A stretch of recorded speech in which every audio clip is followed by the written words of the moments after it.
Saudações, eu sou Jorge Serrão e vamos começar mais um Metrocast, o seu programa que vai tratar dos transportes na região metropolitana de Curitiba. Você vai saber tudo o que você não sabe. É aqui no nosso programa. Então, estamos vivendo um momento muito interessante na história da humanidade. Tem grandes discussões sobre impacto ambiental das atividades econômicas e uma busca frenética por mitigar essas repercussões. Dentro desse contexto, o Brasil, por exemplo, se comprometeu a reduzir a emissão de gases de efeito estufa de 37% para 48% até 2025. Estamos chegando lá, hein? E em 2030, de 50% para 53%. Mas qual seria o caminho mais inteligente para isso e qual o impacto do transporte coletivo nessa conta? Será que essa discussão de redução de impacto é um debate correto? É real? A gente vai tratar disso. Fala-se muito sobre aquisição e substituição dos ônibus tradicionais por elétricos. Mas isso seria viável economicamente? Tem certeza disso? Essa pergunta é ainda mais importante em um país como o Brasil, no qual o subsídio governamental não está totalmente consolidado e o passageiro é, infelizmente, a única fonte de financiamento em muitos sistemas. Se você quer saber mais sobre subsídios, você pode acompanhar a edição número 1 do nosso Metrocast. Está lá, você acessa e vai ter uma aula sobre esse assunto. De acordo com a Associação Nacional de Empresas de Transportes Urbanos, a ANTU, atualmente são realizadas 34 milhões de viagens diárias no transporte coletivo no Brasil, número inferior ao período pré-pandemia. Só na região metropolitana de Curitiba são 900 carros transportando cerca de 250 mil passageiros diariamente nas 19 cidades que a operação realiza. É possível e recomendável a substituição de toda a frota convencional para elétrica, mantendo os sistemas viáveis economicamente?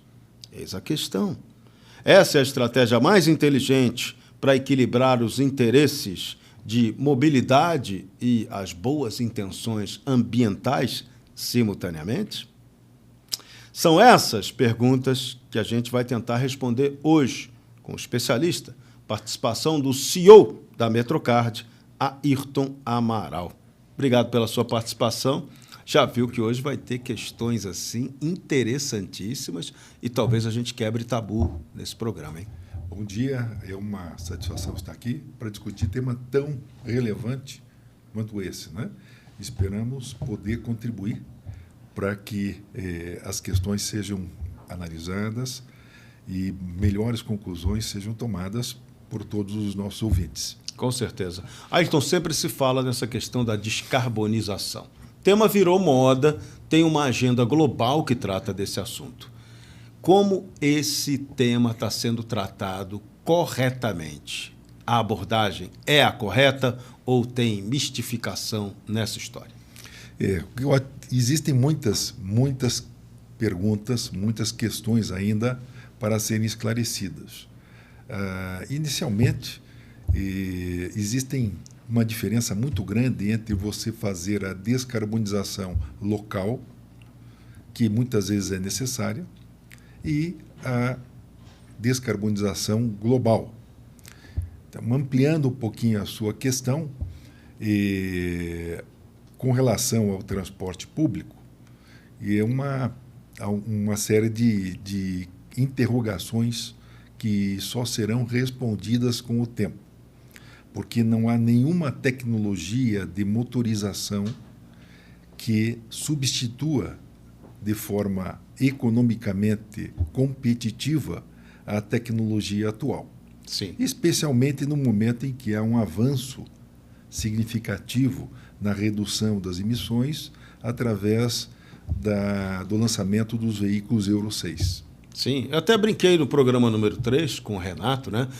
Já pensou se um maluco inventar aí um ônibus movido a uma energia atômica ou algo que, né, seja totalmente renovável ali, que nunca mais vai se gastar, que aquele ônibus vai gerar energia para a vida toda. Então, ele pode botar até tarifa zero para esse ônibus, que está tudo tranquilo, né? Vai ter que pagar só os outros insumos dele. E ecologicamente ele tende a ser uma maravilha. Mas isso não é essa não é a realidade, né? Não, na realidade existem várias tecnologias que estão em desenvolvimento. Existe a tecnologia do hidrogênio, que também é chamada de hidrogênio verde, porque depende como ela é efetivamente criado o hidrogênio. Uhum. Existe o biometano e existem outras tecnologias em desenvolvimento, assim como o próprio ônibus a baterias, que é o que nós temos aí, né, sendo apresentados, e nós temos também o desenvolvimento dos próprios motores convencionais, através de redução de emissões, através de outros tipos de combustíveis. Evoluções concretas estão acontecendo. Exatamente, como o biodiesel, por exemplo, que já participa num percentual significativo do diesel que é utilizado hoje, e também na melhoria da qualidade do diesel, com a redução da quantidade de enxofre e assim por diante. Então, há uma série de alternativas para se fazer a descarbonização. Mas, como eu digo, nenhuma delas é consolidada, exceto o que nós utilizamos hoje, porque é economicamente a solução mais viável. Sim, e tem que pensar nesse ponto que é o concreto, o econômico e viável. Porque quem paga a passagem é o passageiro, é o usuário, né, na maioria das contas. E quem arca com os custos dos ônibus, os empresários. Né? Então tem que ter aí no meio do caminho uma solução que equalize isso economicamente. Perfeito. É importantíssimo que haja esse compromisso, né? Porque quando nós olhamos o transporte público, nos últimos 10 anos, ele perdeu muito dos seus passageiros. E cada passageiro que sai do sistema e vai para o automóvel, nós estamos aumentando as emissões. Porque um passageiro de automóvel, e pior ainda de motocicleta, gera muito mais emissões do que um passageiro de ônibus. Aí, nesse caso, a discussão é concreta mesmo. É fato objetivo, não é demagogia de papo ambientalista, não. Não, exatamente. E o fato de perder passageiros do sistema público para o sistema privado, isso está na contramão.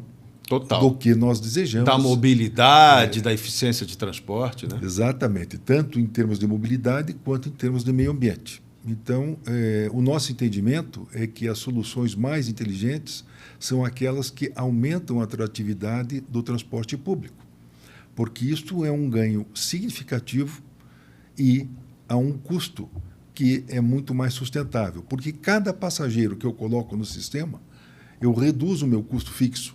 É verdade. Então, eu consigo melhorar a questão tarifária, consigo ter uma modicidade tarifária melhor, né?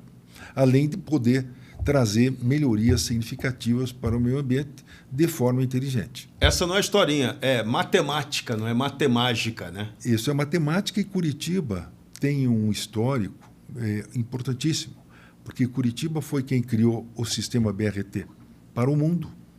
E o sistema BRT ainda é o sistema sobre pneus mais efetivo e mais eficaz.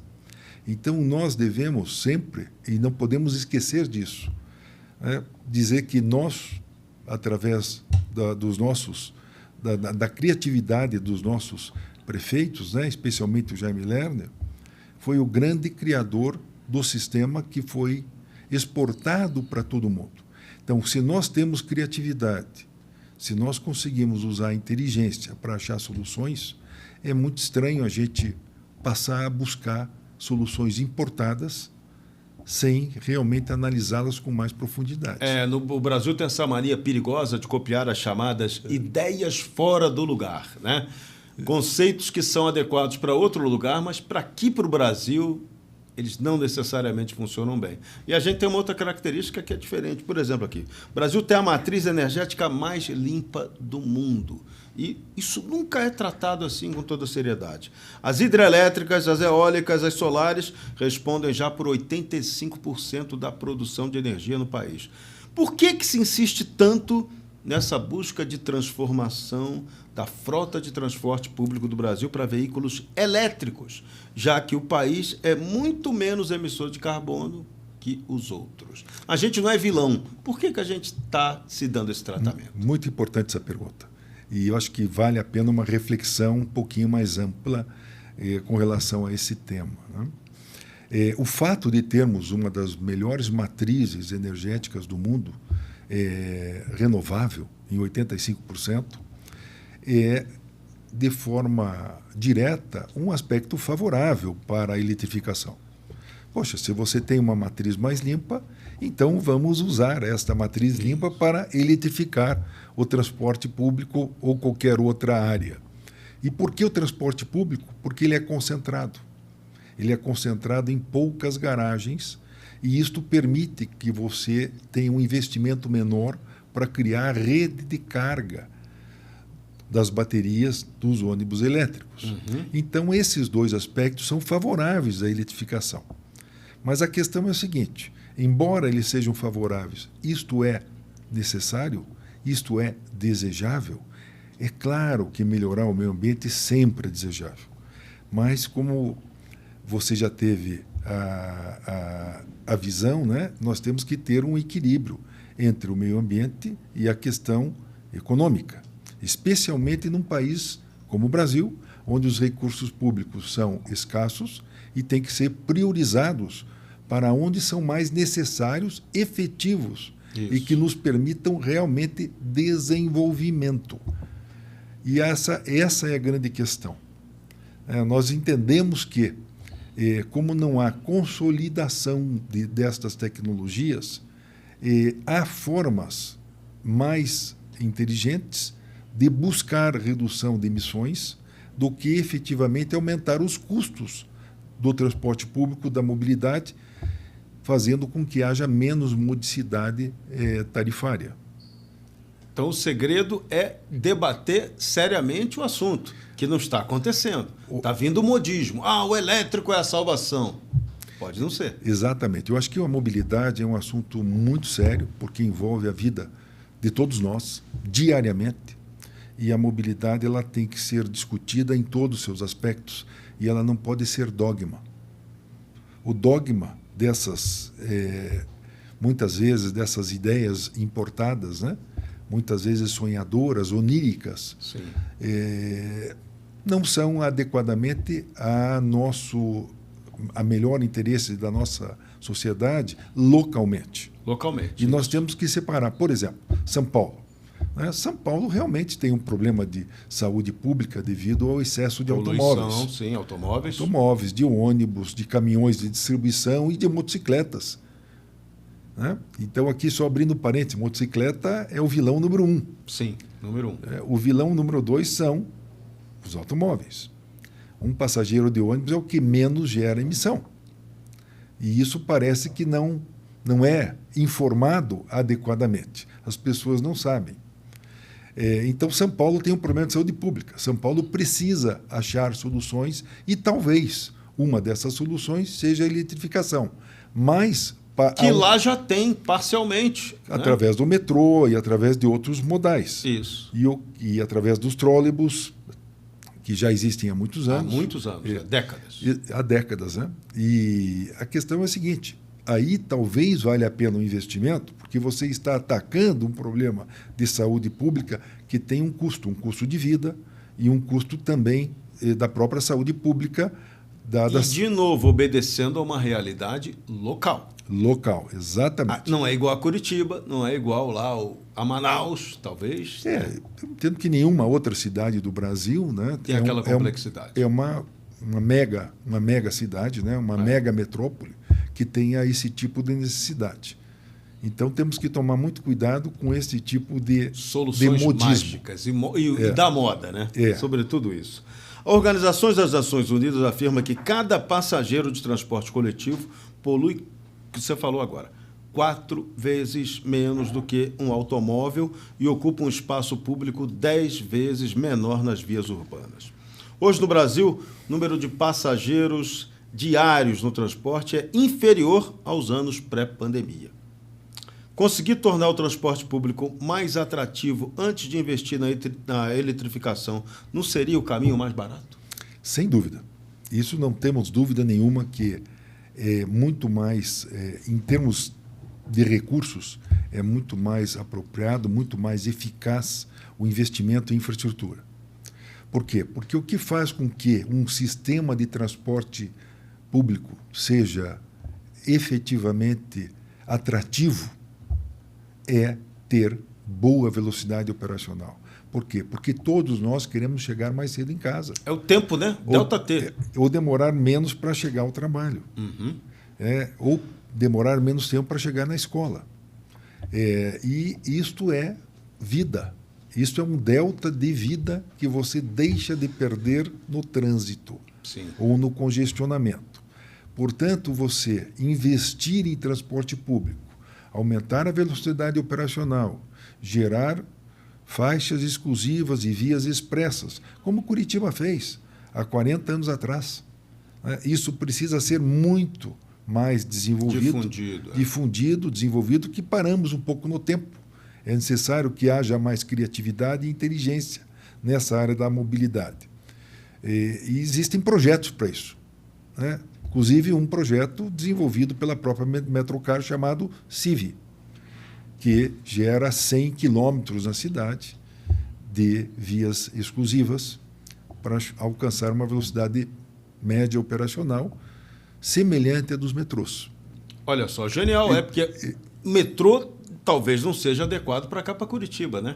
Imagina quanto vai custar implantar um metrô, em quantos anos você vai amortizar isso? Uns 25, 30? Muito mais. Ou mais, né? Muito mais. E não é necessário, né? Não é necessário porque há soluções que substituem esse modal em cidades ainda do tamanho como Curitiba. São Paulo é mais complicado. Foi mais complicado. Mega cidades é bem mais complicado, você tem que investir. Mas aqui nós temos soluções e além da velocidade operacional, que é o fator essencial de atratividade. É o chegar rápido e fácil. É o chegar rápido e fácil. E quando você consegue fazer com que você chegue mais rápido que o automóvel, como aconteceu com Bogotá, em Bogotá a velocidade média dos automóveis nas principais vias era 5, 6 km por hora. Ou seja, paradinho. Quando você jogou 20 km por hora no sistema Transmilênio, houve uma migração em massa para o sistema de ônibus e de todos os níveis sociais. Por quê? Porque as pessoas querem chegar mais rápido, elas querem perder menos tempo. Você chega bem com conforto? Em vez de perder uma hora. E, somando a velocidade operacional, é fundamental oferta maior. Mais ônibus, mais horários, para que os ônibus andem com uma capacidade que não seja exagerada, que não haja uma lotação exagerada. É claro que todo o sistema de transporte de massa, no momento de pico... Tem uma hora que ele sobrecarrega. Ele anda lotado. Vai no Japão para ver se o metrô e se os trens estão vazios no horário de pico. Não vai. Lá eles usam até luvinha branca para fechar a porta, empurrar as pessoas. Né? E isso existe no mundo inteiro. Paris, Nova York, Londres, onde quer que você vá. Horário de pico é um horário em que há uma demanda maior. Sim. Mas existe a possibilidade de você ter mais ofertas. Tendo mais ofertas, a pessoa, sabendo que vai passar o ônibus a cada 5 minutos, ou a cada 10 minutos, casa muito melhor com as necessidades de mobilidade. Previsibilidade, né, Ayrton? Porque o cara quer saber que ele está saindo de casa, que ele vai pagar aquela tarifa, mas que ele vai chegar no tempo certo aonde ele quer chegar. Exatamente. E hoje os sistemas já de mobilidade, junto com toda a parte tecnológica, já permitem isso. Você tem o horário dos ônibus em tempo real, por exemplo, no aplicativo Metrocard. Você sabe exatamente qual é o horário que o ônibus vai chegar e já tem uma projeção do tempo de viagem.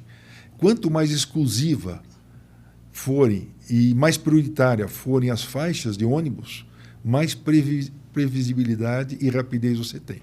Você tem essa garantia. Mas tem um outro fator que é um fator de corte da opção e atratividade do sistema. E esse fator de corte é fundamental porque ele é exclusivamente público e chama-se segurança pública. Um sistema é, de fato, atrativo quando você manda teu filho para a escola de ônibus sem preocupação.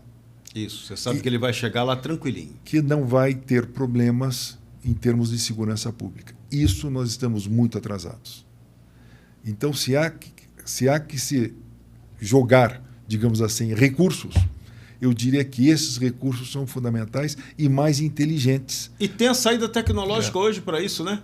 Com certeza. Com certeza. Assim que a gente tiver um melhor avanço da internet, nas redes de internet e o sistema de monitoramento por câmeras, problema resolvido. Exatamente. E é o caminho que nós estamos seguindo, né? Cada vez mais com investimentos, aproveitando a tecnologia que está cada vez mais desenvolvida nessa área. Então, hoje nós já temos sistemas de câmera em vários locais, né?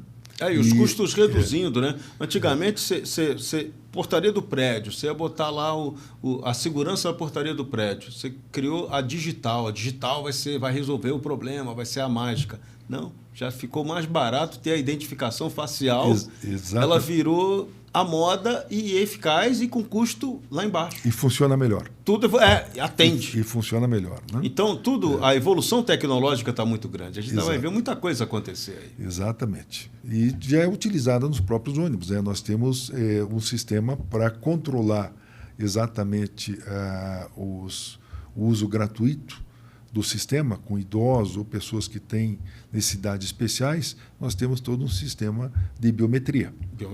Para garantir, né, que ele seja bem utilizado e que os recursos sejam conservados, né? Sim. E não se use através de uso inadequado e assim por diante. Então, a tecnologia tem que ser usada para isso. Sabe-se que um ônibus elétrico equivale ao custo de 5 a 6 ônibus tradicionais. E, além disso, tem uma capacidade inferior de passageiros devido ao peso das baterias e demais componentes agregados. Levam de 10 a 30 passageiros a menos que o ônibus a diesel. No Brasil, onde o transporte é praticamente totalmente financiado pelo usuário, investir nesses veículos elétricos não vai gerar um efeito negativo? Encarecer o sistema? Então, o que parece uma solução linda e bonita, vamos botar tudo elétrico, não pode eletrizar a nossa tarifa? É mais uma questão que vale a pena avaliarmos numa amplitude maior. Sem dúvida, a tecnologia, no padrão que ela está atualmente, ela tem exatamente uma situação como essa. Talvez os investimentos hoje, devido ao Euro 6, né, que exige mais e aumentou o custo dos veículos tradicionais, já não seja 5 ou 6, talvez seja 3 ou 4, mas mesmo assim a diferença é extremamente significativa. Quando você sai de um veículo convencional a diesel para um veículo a baterias elétricas. Mas se nós ampliamos um pouquinho essa análise, a gente chega à conclusão de que não existe nenhum outro tipo de tecnologia que seja competitivo economicamente com relação à situação atual. O que é importante para países ditos em desenvolvimento ou países pobres. Por exemplo, a ONU, já há muitos anos, ela diz que não se deve, que uma família ou uma pessoa não pode gastar mais de 10% da sua renda na mobilidade ou no transporte para ir estudar ou ir trabalhar. No Brasil, como nós temos um salário mínimo, e vamos simplificar aqui, em torno de R$ 1.500, esses 10% significariam R$ 150. Isso significa que uma pessoa que ganha o salário mínimo, uma família que vive com o salário mínimo, não poderia gastar mais do que R$ 150 por mês. Se pegarmos R$ 150 e dividirmos por 30, nós temos o valor que uma pessoa deveria gastar entre ir e retornar ao seu trabalho por dia. E hoje em dia, no Brasil, nós temos um pouco mais do que o dobro disso. Ou seja, a pessoa gasta 10, 12 reais. Então, as famílias que têm uma renda menor, elas estão gastando 20%, 25% da sua renda no transporte, o que é absolutamente inadequado. Então, quando falamos em modicidade tarifária, este é o primeiro aspecto a ser analisado. Como se atinge isso? Através de subsídios. Eu só consigo baixar a tarifa pública quando eu subsidio a tarifa. Então, se nós queremos trazer esta massa de pessoas que hoje não consegue pegar o transporte público e tem que andar a pé quilômetros muitas vezes, é importantíssimo que haja uma modicidade tarifária no padrão que o país necessita. Isso. Mas a gente vai evoluir, porque a gente uma hora vai parar. O Estado brasileiro vai parar de gastar tanto, né, que vai sobrar dinheiro para você poder pagar salário melhor. E aí você não vai ter o drama do salário mínimo, porque o salário vai ser bom, mas você tem que cortar o gasto público desnecessário. Né? Então é outro debate que a gente tem que ter. É outro debate, é outro caminho. Mas só para concluir essa questão, então, os ônibus elétricos, a tecnologia de ônibus a bateria, ela está absolutamente na contramão disso. Porque os investimentos iniciais são mais caros, embora disse que a operação, o custo da operação é menor, no resultado final, no custo por quilômetro transportado, ele é significativamente maior.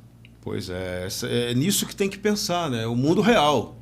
A solução bonita, romântica é legal, mas bota na planilha para ver se ela bate mesmo. Como é que fica essa modicidade tarifária para passageiros que têm acesso econômico ao ônibus? Como é que entra isso? 1/3 dos brasileiros vão a pé para o trabalho por não poder pagar tarifa de ônibus. É o drama que a gente acabou de falar. Exatamente, acabamos de comentar isso. Né? É fundamental que você traga essas pessoas que estão hoje relegadas fora dos sistemas de transporte por uma questão de tarifa. E se nós queremos seguir algumas orientações da ONU, é muito mais antiga e muito mais inteligente para a nossa sociedade, né? Para o cidadão que mora lá em Fazenda Rio Grande, para o cidadão que mora lá em Piraquara, que ele tem essa possibilidade de modicidade tarifária. Porque o fato da motorização ser essa ou aquela é absolutamente irrelevante para o passageiro. Para o passageiro. Para ele, o mais importante é chegar mais rápido, é ter mais oferta, é ter mais horários e é ter segurança durante todo o seu trajeto. Isto é relevante. E aí que devem estar efetivamente os investimentos dos recursos públicos. Né? Esse é o debate que tem que acontecer. Esse é o cerne e este é o debate fundamental. E não tem acontecido, né, Ayrton? Lastimavelmente vemos que existe... Tem sempre uma demagogia com a história da passagem. Ou para aumentar demais o subsídio, que vem... Agora vem as histórias da tarifa zero. Entrou na moda esse negócio de tarifa zero. Para alguns lugares, para algum lugar pequenininho, pode ser adequado, mas para o geral... tarifa zero é para quando você já resolveu alguns outros problemas, né? Como país e como cidadão, nós sabemos que temos problemas. Você tem uma mobilidade maravilhosa, né? E está tranquilo. Temos problemas na área de educação, na área de saúde, na área de habitação, na área de saneamento, na área de segurança pública e na área de mobilidade. Obviamente, todos são serviços essenciais, né?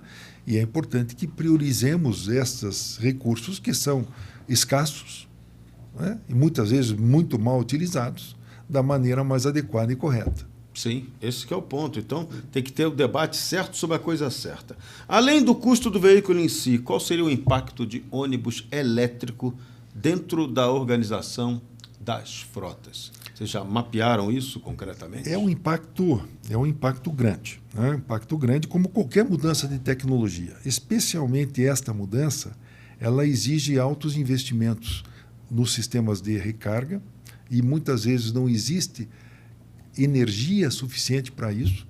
Em alguns locais é necessário até se criar uma espécie de uma subestação, Sim, com investimentos grandes pelas companhias energéticas e toda a estrutura de segurança, porque estão se tratando de uma tecnologia bem diferenciada. Então, a distância, por exemplo, as garagens têm que ter mais espaço, porque você tem que ter uma distância mínima entre cada ônibus elétrico na hora que ele está carregando. Porque se pegar fogo numa bateria, isso pode fazer com que todos... Né? Questão de segurança. Inclusive isso para os automóveis elétricos e tal. A gente vê muita gente colocando sistemas de carga para automóveis elétricos em prédios sem seguir as recomendações mínimas de segurança que são efetivamente necessárias para esse tipo de de tecnologia. Mas te respondendo a uma série de questões que precisam ser respondidas. Primeiro, qual é a autonomia efetiva das baterias? A autonomia é suficiente para você transportar passageiros o dia inteiro? Que a questão é essa, é o dia inteiro que o ônibus trabalha. Né? Ou você vai ter que voltar para a garagem e ficar 4 horas fazendo uma carga do seu ônibus. Uhum. Eu vou precisar de mais ônibus, porque eu vou precisar fazer essas cargas. Qual a redução dessa autonomia com o passar dos anos? No primeiro ano são 200 quilômetros, no segundo são 180, não se sabe. A gente vê isso com o nosso celular. O celular, a bateria vai perdendo desempenho, né, ao longo do tempo. O celular é exatamente o exemplo, porque o celular nós temos baterias de íons de lítio, que são as mesmas da tecnologia mais utilizada hoje para as baterias dos ônibus. Né? Além disso, nós temos questões de qual é a vida útil dessas baterias. Que é uma incógnita. A bateria custa mais da metade do ônibus. Mais da metade do ônibus, do investimento? Caramba! De um ônibus movido a bateria, praticamente metade ou mais do investimento são as baterias. Você não está comprando um ônibus, está comprando a bateria. Você está comprando bastante a bateria. E aí vem outras questões. Como é que fica no momento que essa bateria ela pode ser utilizada de 20%, né, a 80% em termos de carga. Não pode deixar baixar de 20% e normalmente não pode aumentar de 80%. Mas quando a capacidade de regeneração dela cai para 70%, ela tem que ser descartada. Pois é, e aí descarta então, como? Além dos aspectos ambientais de descarte, né, que é uma conversa que vai lá para frente, existem todas essas questões que não estão respondidas. Nesse aspecto, Curitiba está sendo inteligente. Curitiba começou nessa trilha com apenas 6 ônibus. Por que 6 ônibus? Para justamente fazer uma análise de como isto vai se comportar. Teste concreto. Só que o teste concreto não pode ser feito em um ano. São anos de análise para você poder chegar a essas conclusões. E sempre há uma expectativa muito otimista de que, com o tempo, as baterias durem mais, sejam mais baratas, tenham uma autonomia maior e assim por diante. Mas é a expectativa. Isso é pura expectativa, que nos últimos anos não se concretizou. Não. Mas ainda vive-se muito nesta visão onírica do mundo das baterias. E esse mesmo conceito vai acabar valendo também para o carro elétrico, né? A mesma coisa, exatamente a mesma coisa. A gente vai ter que tratar disso aí. Então, recarga, tempo de duração, descarga de bateria. Eu diria que há muito mais perguntas em aberto do que efetivamente respostas. Só o tempo e um longo tempo, talvez uma maturação de 10 anos, vai nos dizer qual é a efetiva realidade. Então, resumindo tudo isso, é uma grande aventura. A gente pode estar caminhando por uma tendência do híbrido também no transporte coletivo? Olha, o híbrido, ele ficou, digamos assim, que o primeiro desenvolvimento dos fabricantes foram os veículos híbridos. E essa onda muito forte levou a todos, praticamente, fabricantes a passarem do híbrido para o elétrico. Mas alguns já estão voltando ao híbrido e já largaram completamente o elétrico, como é o caso da Toyota. Os japoneses fizeram isso. A Toyota é o maior fabricante mundial. Então, será que a Toyota está errada de ter abandonado 100% o elétrico e está investindo no híbrido para ter justamente a melhor autonomia e ter melhor recursos e um custo inferior? Pois é. Então, essa experimentação é fundamental, né? Você não tem... Na teoria, tudo é bonito. Na prática, tem que ser testado e com tempo, né? Como você disse. Como eu digo sempre, ninguém é dono da verdade. E esse tema não pode ser tratado como dogma. Ele tem que ser tratado com análise, e uma análise de uma grande amplitude. Olhar-se tanto o cenário global quanto o cenário local. E o cenário local tem que atender às necessidades exclusivas, privadas da nossa sociedade, e não atender interesses outros, que sejam quais forem, que não são aqueles mais importantes. Desde o modismo à narrativa ambiental, né? Porque a narrativa ambiental é linda, mas ela é praticada mesmo. É isso que a gente quer saber, né? Exatamente. Essa redução do carbono. O Brasil tem mesmo que fazer essa redução? Só para a gente não perder esse gancho do tema. A pergunta é... Eu acho que a gente aqui é um país que, ambientalmente é bom demais, mas tentam nos tornar vilões. Parece a história do empresário de ônibus, é sempre um vilão. Né, a pergunta é muito pertinente e o assunto eu acho que ele é inesgotável. Mas o que nós podemos colocar como grandes questões são as seguintes.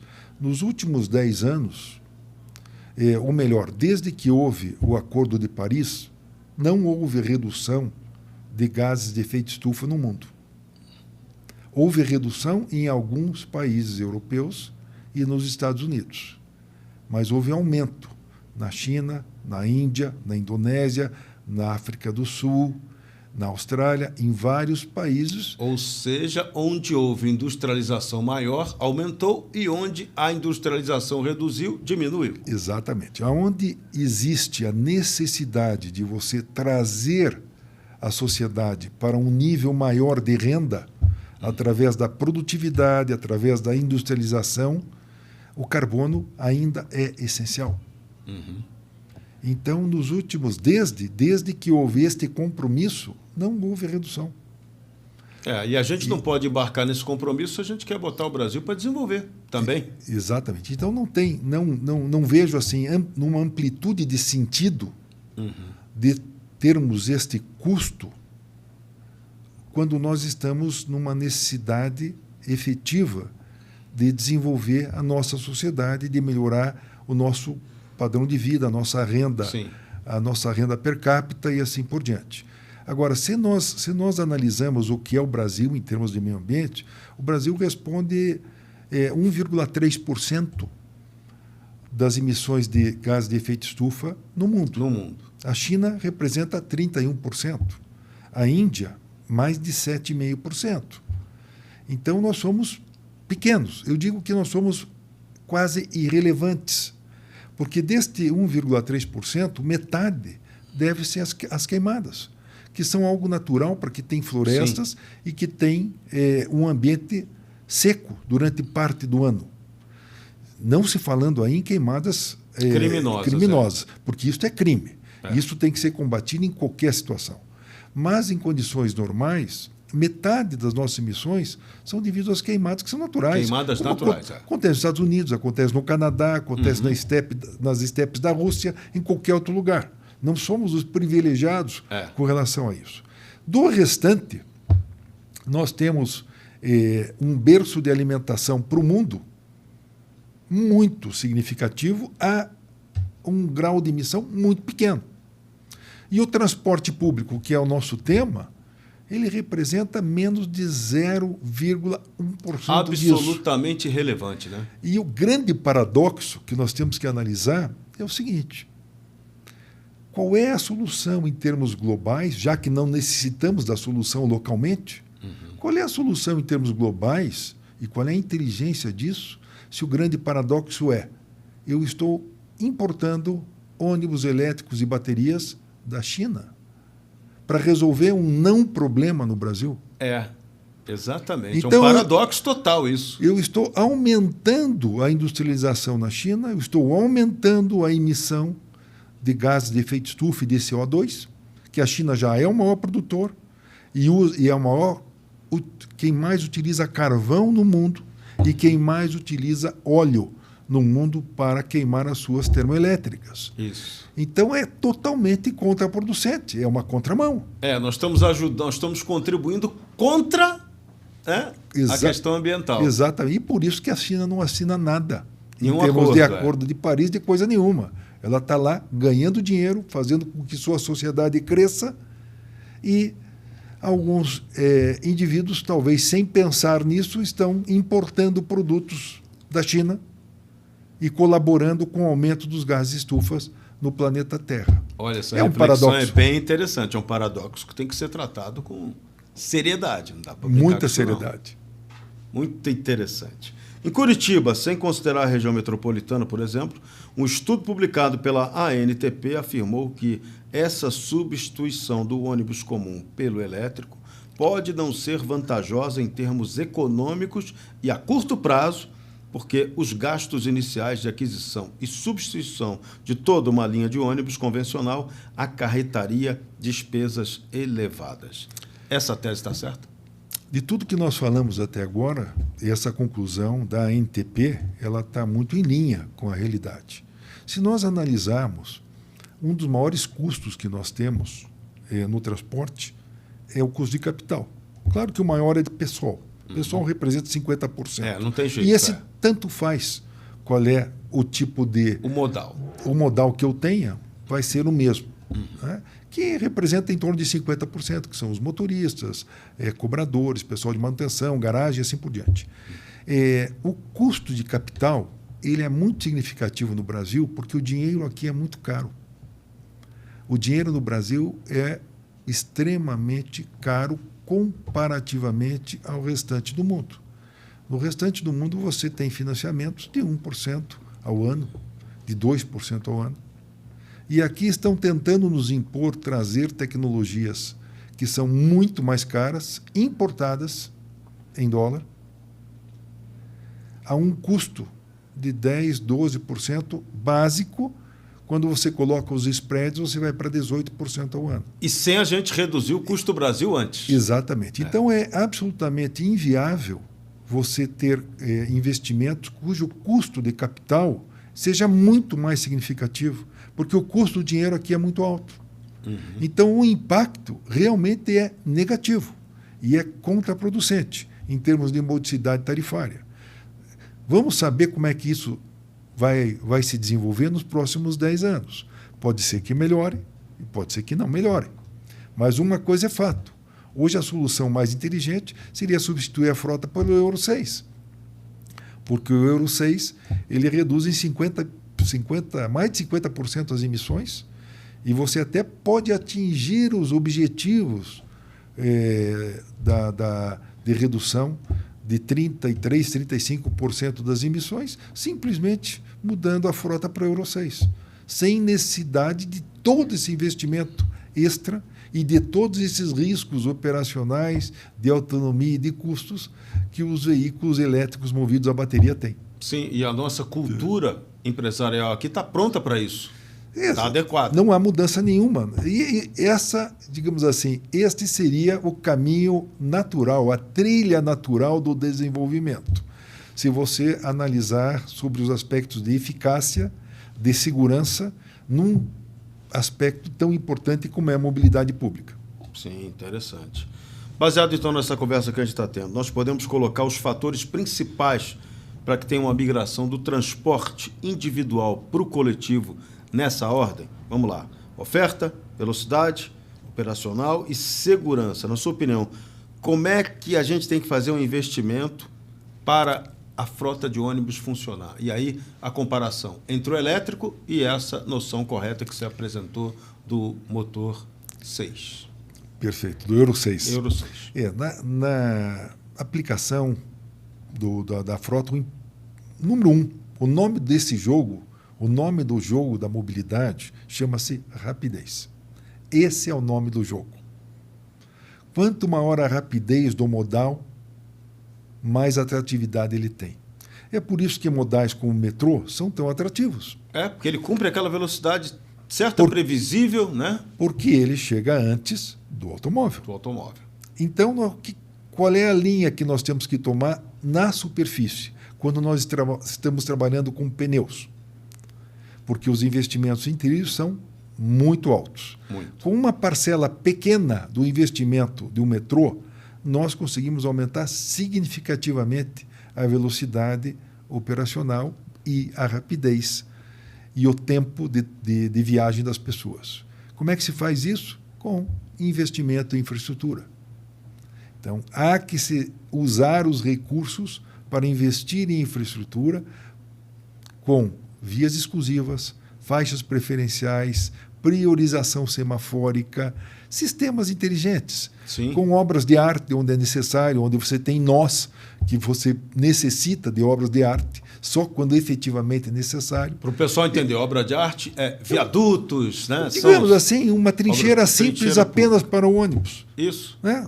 Para você afetar menos o ambiente ao redor. E tentar fazer isso sem enfeiar o ambiente, a área Exato. pública. E, né?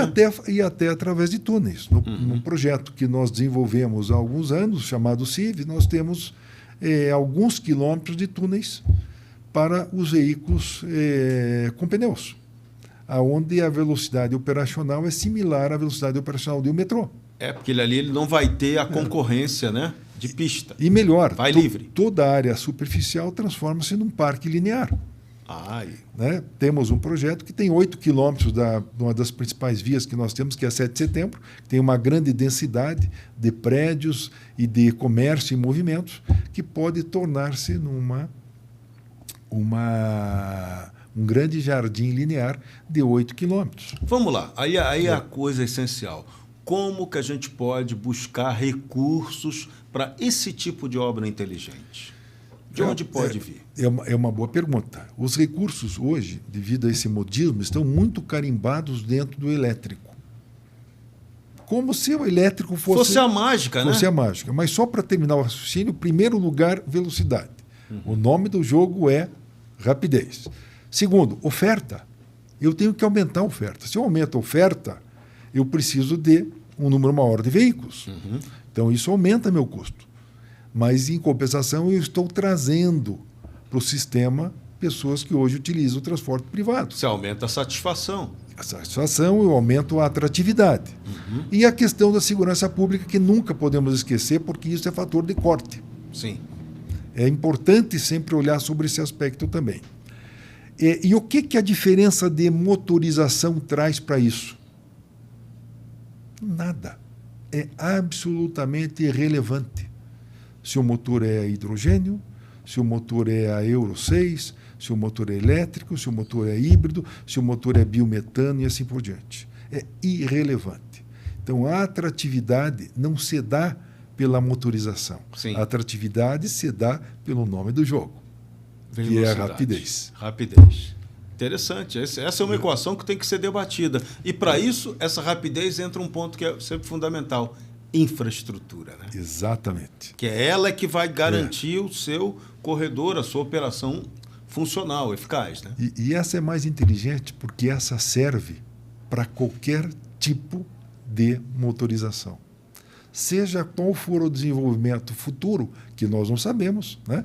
É uma grande interrogação, a infraestrutura servirá. Eu brinquei. Então, se vier aquele meu ônibus ideal, né, o que vai ter combustível ilimitado, ele mesmo gerando, acabou, resolveu o problema. Mas tem que ter a via para ele, né? Exatamente. Então, aí não se perde. Não. Aí é um jogo ganha-ganha. Sim. Agora, ir para outras aventuras com investimentos em detrimento de investir em infraestrutura não resolve nada. Como já dissemos, não resolve o problema local, não resolve o problema global, e exaure os recursos de uma forma que não é a mais inteligente para a nossa sociedade. De novo, a gente vai ter que partir para esse debate sobre infraestrutura, como gerar dinheiro para ter mais investimento em infraestrutura no Brasil? É o debate necessário? Olha, precisa ganhar mais velocidade esse debate? Eu diria que o exemplo de boa utilização dos recursos é realmente priorizá-los. Existem muitos recursos disponíveis. Tivemos exemplos, por exemplo, com Itaipu.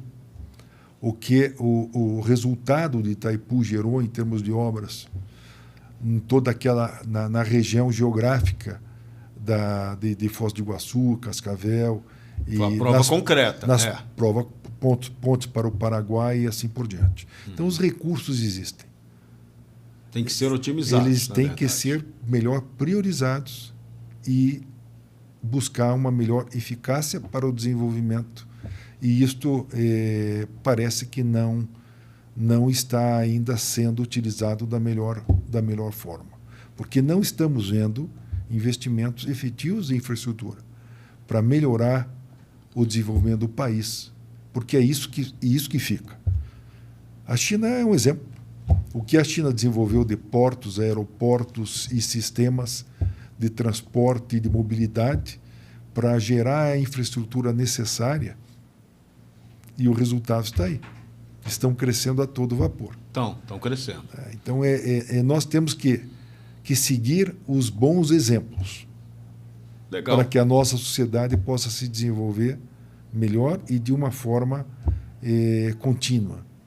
Para a gente fechar, o que a Metrocard tem de proposta interessante para a gente melhorar essas questões, esse debate sobre infraestrutura, esse aprimoramento que a gente precisa ter na qualidade do serviço público prestado? A Metrocard, como uma pequena engrenagem de todo esse sistema, procura sempre usar da forma ideal a tecnologia para fazer com que os nossos clientes, que são os passageiros, eles tenham facilidades para o uso do transporte.